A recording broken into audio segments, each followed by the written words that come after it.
What's up, YouTube? Mr. Llama here, and today I want to talk about Moonbeast Productions' new game, or at least what we know of it. It is a new ARPG that they've been creating. We got to watch and see some of it before. If you go over here, we can take a look, right? There was the demo where they talked about the game. They showed off kind of the environment. You can see it is a little bit more cartoony, but there's a couple of big things about it. Number one, there's a focus on user-generated content, and it was very much like modding focused and letting you create whatever game style you wanted within it.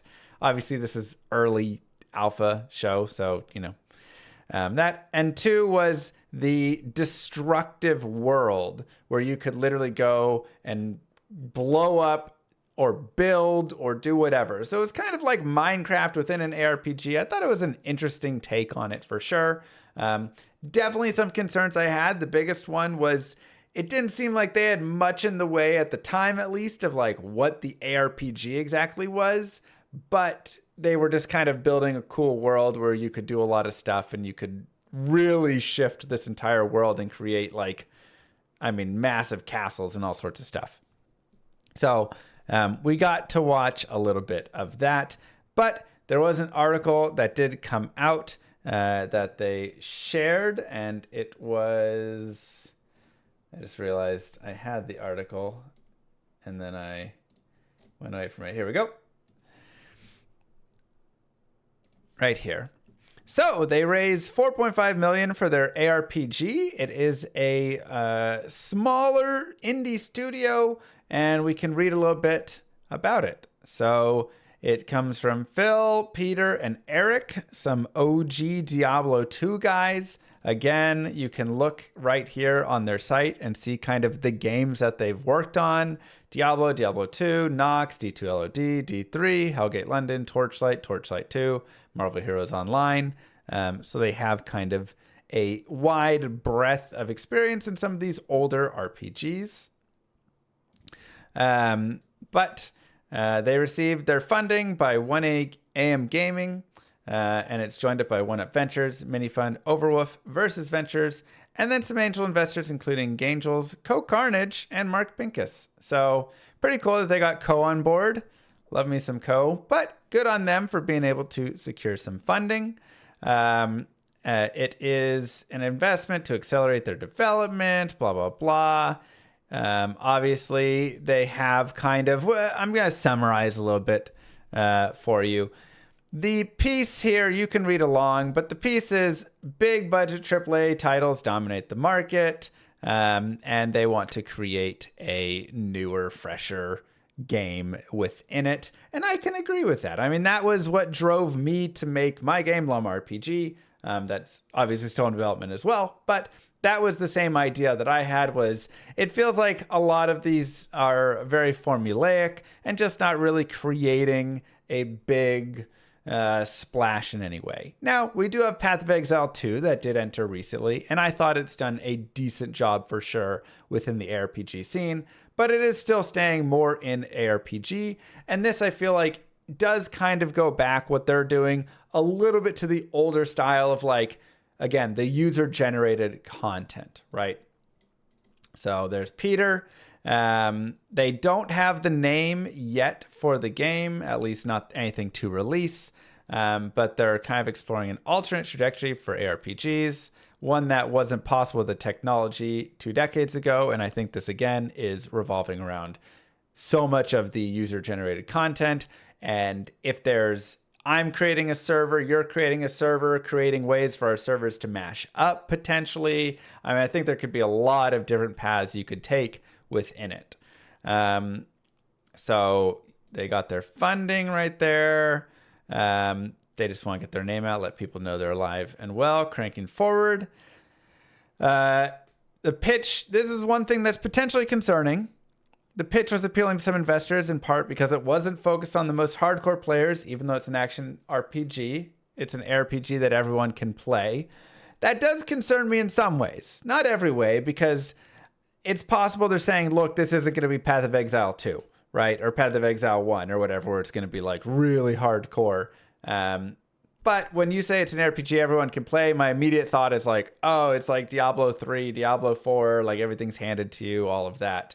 But so I have that like negative thought, but then a positive thought I can think with it is like, because they're really going to focus on user generated content, I can create Bunker Wars or Uther Party or Dota or whatever within the game, and thus you don't even have to really play the ARPG so much as just anybody can play any piece of it, right? Because that's kind of my favorite part of all the old school games, or a lot of the old school games, was all of the just like UMS games, the user map settings, where it's just stuff that everybody creates. You just create mazes and all sorts of fun things, and create Lord of the Rings within StarCraft, and then you go play that for hours. So for 20 years, we've dreamed of ARPG gameplay and more open dynamic worlds. We have the capabilities now to design and bring these visions to life. We're going back to what made those early Diablo games feel awesome, but taking them in cool, fresh directions. So a key innovation is the studio's commitment to user-generated content. Our world technology is inherently dynamic, which makes it incredibly easy for players to create and integrate their own content. We're building in-game tools that allow players to not just mod, but potentially create entirely new game modes using our robust client-server ARPG systems.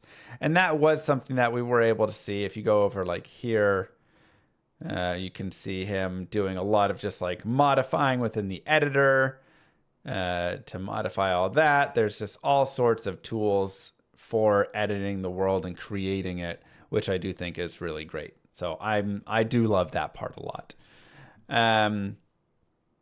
They're saying they're thrilled for their player creativity, and their approach to UGC has the potential to extend the game's life and even spark new gameplay experiences. And again, I think this is great, because that is like how a MOBA was started, right? Like League of Legends, Heroes of New Earth, Dota 2, all of this came from Dota, which came from literally some dude, Ice Frog, creating Dota in use map settings in Warcraft 3.